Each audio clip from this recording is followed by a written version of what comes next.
Welcome to Network Marketing Pro. My name is Eric Worre, and today I want to give you the fastest path I know to becoming a network marketing professional. Here's one thing I know about this community, the Network Marketing Pro community. Everybody would love to go full-time. Everybody would love to be able to enjoy the freedom that network marketing provides. Everyone would love to be able to move through the ranks, get to those levels so they can enjoy good things in life and also contribute to the lives of others. So how do you do that? The best way I know, the fastest way I know, is to improve the people that you're spending time with. What do I mean by that? One of the early lessons I got in my life, it started with my parents, and then it continued with some of my mentors. My parents would always say, be careful who you become friends with, because your friends have an influence on your life. And you've seen that. If you're a parent, you know you want your children to have good friends. Why is that? Because those friends will help guide them in a positive direction. Bad friends will help guide them in a negative direction. And when I got involved in network marketing, Jim Rohn was one of my early mentors, and he talked about the power of association. He gave me a formula. He said, you become the average of the 5 people you spend the most time with. And if you think about that, that's true. You're going to generally think how they think, go where they go, do what they do, read what they read if they read, eat what they eat. Your language is going to be similar, your interests are going to be similar, your ambitions are going to be similar, and it's very difficult to be the Lone Ranger inside of a negative influence and try to influence a larger group of people. That's what some people try and do. Well, I'm gonna change everybody around me. Well, when you dance with the devil doesn't change. The devil changes you. So negative influence changes you. So how does this apply to network marketing? Here's how it applies. If you're not focused, find a way to get around the most focused and productive people that you can possibly find. Make friends with those people. Don't hang out as much with people who are lazy, people who procrastinate, people who are filled with excuses, people who are blaming all the time. Those people are going to cause you to procrastinate and blame and give excuses and complain. Now, if you get around positive people like that, and the great thing about network marketing is we have a large pool of people to choose from. People in our company, people in our upline, people in our downline, that we can choose from in order to be able to get around and learn from, okay? So if that's in just a general area. If get around people who are learning, get around people who are growing, get around people who are always striving to be better. If you don't know, for example, how to recruit very well, or you're insecure in recruiting, the fastest way I know for you to become a good recruiter, it's not in the study. How many videos have I done on how to recruit? Yes, the information's important. However, the environment is many times more important than the information. So find people who are great recruiters and listen to those people. Spend time with those people. If you're not good at doing presentations, find a way to develop relationships and friendships with people who are doing great presentations. If you can't get people to attend your company events, find people who are great at getting people to attend your company events, and find a way to friend those people up and listen to what they do and watch what they do. See, I found in this type of association that if I listened, number one, that was really, really valuable. If I took notes and I observed what they did, that was many times more valuable. In other words, my modeling of their behavior. I watched what they did. I watched what they said. I watched how they handled certain situations. I listened. I took notes. And then I tried to emulate that. Now, it works in every category of building your network marketing business. If you lack confidence, find a way to get around confident people. If you lack focus, find a way to get around focused people. If you lack recruiting skills, find a way to get around people who are great recruiters. If you lack some of the social skills, find some people who are incredible at social skills. If you lack leadership, if you're not having duplication in your organization, find people in your organization, I promise they exist, that are great at getting people to duplicate. Now, here's the thing. It's a little tricky at the beginning because sometimes the people who are really good at those things, they're very busy, and you can't just come in as a needy person and come into their group and just barge your way in. You have to earn your way in. See, if you become the average of the 5 people you spend the most time with, where do you want to be on that list of 5? Do you want to be at the top, the best of the 5, or do you want to be the worst of the 5? Many people say, well, I want to be the best. Well, that will feed your ego and it'll steal from your future, because here's where you want to be.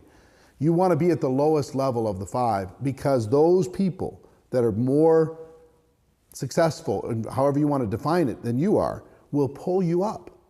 And if you're at the top of the 5, those people below you will pull you down.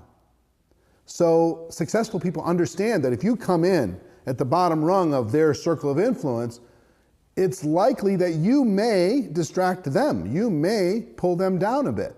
So you have to earn it. So how did I earn it? At the very beginning, I had 18 jobs. By the time I was 22 years old, I was a struggling person in network marketing. I've been where you've been. I understand the challenges of network marketing. So what do you do? How do you get around? Now, the great thing is if you have an upline, and all of you do, you can search into the upline. And guess what the upline's hoping for and waiting for and praying for? Somebody in their group that's hungry, that reaches out to them. Somebody who's hungry and is willing to work to get into the group. So here's what I did when I started. I found a mentor in Minneapolis. He was incredible. His name was Michael Nelson. And I found a way to spend more time with him. And here's how I did it. At the local meetings that he was running, the local meetings, I'd be the first person to show up and I'd help him set up the room. I'd be the last person to leave. I'd help him break the room down. I'd pick up his briefcase or whatever, his computer bag, and I would carry it to his car for him, literally. I would be a servant to someone who was more successful than me so I could earn some time. And because of that, there was a time you'd be able to have a Coke or something after the event, and I could sit there, I could ask some questions. And he could see that I was hungry, he could see that I was ambitious, and this person was not even in my upline. But he saw something in me that I was willing to learn and I was willing to give. I was willing to be a servant. And because of that, not just a servant that would just sit there and say, I'm not worthy, but a servant that was willing to serve the community in order to gain access and learn and grow. Now, at the very beginning, again, well, first thing was my local market. Second thing is I went upline. And my immediate upline wasn't much help. And many times in network marketing isn't much help, but I kept going. I found a person that was something like 18 levels above me that was the most successful person in the company. And I didn't demand his time because there was no way. He didn't even earn anything, really. I was so deep in the organization, I don't believe he ever earned a penny in commissions from the activity that I produced. But again, I was hungry and I was willing to invest. I was willing to make it easy on him. I didn't call him at home and say, tell me everything that you know because you're my upline. You owe me something. I didn't do that. What I did was I found ways to be around him. He was doing a training in Detroit. I'll never forget. I called him and I said, where are you doing some meetings? He was getting a group started in Detroit, Michigan. I lived in Minnesota at the time. I got in the car and I drove. I said, can I just come shadow you and just sit in your meetings and hang out? I drove 12 hours to Detroit, Michigan. I had no money. And I went to the hotel he was staying at. I didn't have the money to book a room at the hotel. So I slept in my car every day. He didn't know, and I didn't tell him. I would come in the morning early, and I would get freshened up in the lobby bathroom.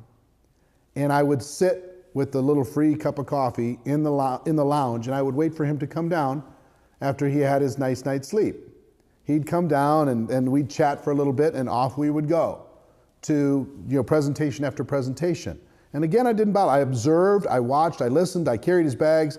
And then between those meetings or afterwards, after we were having dinner, I could kind of hang out in the fringe and I could listen, I could ask a question here or there.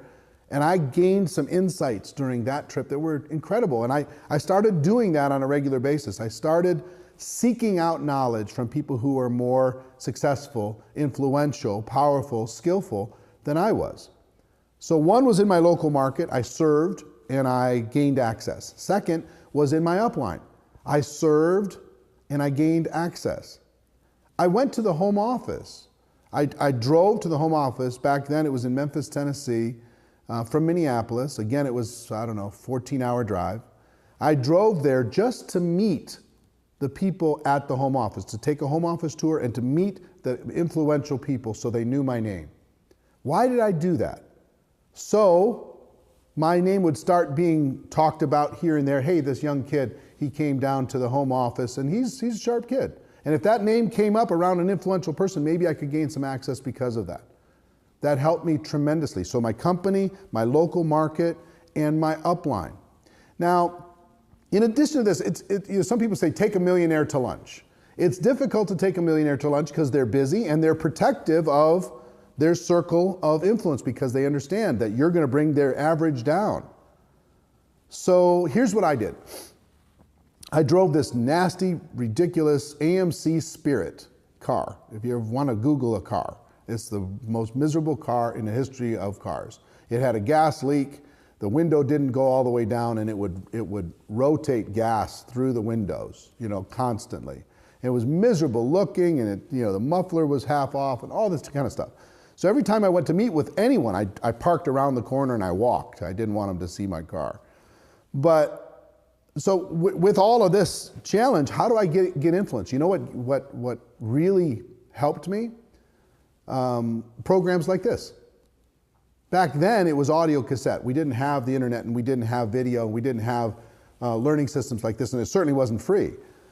What I got my hands on was audio cassettes from people like Jim Rohn and Brian Tracy and Les Brown and Dennis Waitley and Og Mandino and these giants of personal development. And they became one of my 5. By just being in my car, listening over and over and over, they became one of my 5. And what happened when I started to listen over and over and over, I could start to use the language that they used in conversation with other people. I could bring value to a conversation of people more successful than me that maybe didn't hear what I heard from that program. There was one speaker that I really admired, one of the top leaders in the company I really admired. I wanted to work with him so bad. And I found a way to connect with this person, and he was very successful, and I was just a fledgling person. And I would start to give him ideas. I would say, hey, I read this book. You should. I remember I recommended to him, there's a book called Unlimited Wealth by Paul Zane Pilzer, and it talked about distribution was going to be the future of the world. It wasn't going to be manufacturing anymore. It was going to be distribution. Distribution of goods and distribution of information. So I started pulling quotes, and I would send him quotes. Hey, you maybe use this in your next presentation. Use this in your next training. And he used it, and people loved it, and they were, oh my gosh, this is great. Send me more if you got any more, kid, right? And I hosted a training event in Minneapolis, and I had some of the top leaders come in. He was one of the leaders, and I sat down afterwards and said, what can I do to spend more time and work with you? And he said, well, I don't know, I'm busy, I'm doing this, I'm doing that, but I do appreciate this. You sent me this, you sent me that. And he went home, and I sent him a card afterwards and said, hey, thank you for the time. I really appreciate it. And if I can do anything, one of my goals is to work with you. Some way, somehow. He was cross-line, he wasn't in my organization, but just work together. Why did I want to work together? Why did I want to serve that relationship as a young man? Because I understood that if I got around people who were committed to excellence, that excellence was going to start to rub off on me. Okay? So, my car being a drive time university, I'll never forget. I put Jim Rohn in my car and I wore it out. Les Brown, Brian Tracy, Dennis Waitley, Og Mandino, greatest salesman in the world, all these different people, Earl Nightingale, Napoleon Hill, everything. I was reading books, I was studying, I was learning, I was growing, and I was listening all the time. And I would imagine that Jim Rohn and Brian Tracy and Og Mandino were sitting in the back seat of my car, and they were just having a conversation. I got to listen in. And that was incredible value for me. So I'll never forget, 6 years after I started doing that, I'm about 30 years old, and I'm in my car, which is a nice car now, a decent car, in Dallas, Texas. And in the back seat of my car were Jim Rohn, Brian Tracy, and Og Mandino, for real. And they're sitting in the back seat of my car having a conversation. I'm just driving them to their hotel. But they're having a conversation. I'm going, oh my gosh, I attracted this. I set this thing in motion, and guess what? Now I get to hang around with legends. I get to learn from incredibly wise, unbelievable people. So today, I'm still engaged in this. Why do you think I seek out and interview people like Brian Tracy, of course, but like Tony Robbins? I'll be interviewing Sir Richard Branson on June 3rd. I mean, come on. The opportunity to spend time with these people. And why will they do it? Because I'm a servant to them. Because I want to help their mission in life. Because I want to be of value, of service in some way in their world. And you know what? I found I can earn my way into any group, and so can you. You can earn your way into a group of unbelievable recruiters, a group of unbelievably productive people, of unbelievably successful, moving through the ranks, changing people's lives, ambassadors for the network marketing profession. You can earn your way into that group, or you can earn your way into a much more negative group. And you know, the bad associations in your life happen automatically. They're like weeds in a garden. They happen automatically. The good ones don't happen automatically. Those only happen by effort and work and focus and determination. The weeds happen automatically. That negative person that's always whispering in your ear, and you know who I'm talking about, the ones that saying, well, that's always blaming, that's always trying to give you justification for not working, that's always trying to distract you, that's always trying to just chip away at your self-confidence. You know that person. That person needs to be on the very furthest fringe of your life, unless you want to sacrifice your life to keep them happy. See, here's the thing. If you continue to grow, you'll earn your way into different crowds. Some people will grow with you and some people won't. The fact that you grow and they don't doesn't mean you left them behind. It means that they stayed. And you decided that your contribution to the world was more important than making somebody else feel happy and appeasing somebody's negative influence. You cannot afford to be around people who are constantly distracting you from your purpose. You cannot do it.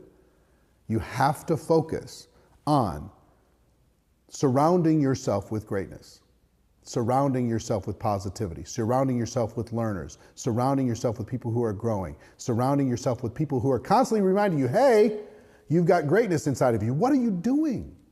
What are you doing? People who will grab you by the shirt and say, stop. Stop playing small. Why are you playing so small? Why do we do our big events? Our GoPro Recruiting Mastery event. We're going to have 20,000 people at GoPro Recruiting Mastery at the end of this year. Why? One of the biggest values of that event outside of the training is the vision. People come in there, they go, oh my gosh. They see a bigger picture, and that's what associations can do for you. You can see a bigger picture, but this is a choice. And it starts by, one, limiting your association with some negative people. In other words, don't spend as much time. Some of them you don't have a choice with, I understand. But spend a little less time, be a little bit more busy in positive directions. Some you're going to have to cut the cord. You're going to have to disassociate, at least until you gather enough strength to be a positive influence with them. You're going to have to, for the sake of your own future, your own purpose, your own contribution in this world, you're going to have to make some hard decisions. You're going to have to disassociate with some. But mostly what I want you to focus on is expanding your association, being so busy and so surrounded by greatness that all those other petty little small thinking ideas don't even find their way into your mind, because you have filled it with incredible influence. So I hope this gives you some value. I mean, I think this lesson is valuable for you. It's valuable for your children. It's valuable for anyone who wants to do something great in the world. You have a choice. The fastest way to go to the top, in my opinion, is to surround yourself with people who are in that process. Surround yourself with people who are doing today what you want to do eventually.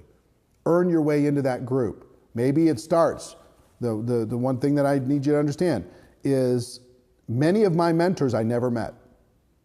Many of my greatest mentors I never met. They were a mentor on audio, they were a mentor on video, they were a mentor in books. I never met them, and they were still one of my 5. Do you understand? And then eventually I became powerful enough that I met many of them, and you can too. So that's our show for today. Hope you really radically take a look at your life, prune and pull the weeds of negativity out of your associations and replace them with incredible value, because you are worth it. That's our show for today. Ladies and gentlemen, my wish for all of you is that you decide to become a network marketing professional. You decide to go pro. You decide to surround yourself with greatness, because it is a stone cold fact that we have a better way. Now let's go tell the world. Everybody have a great day. I'll see you next week. Take care. Bye-bye.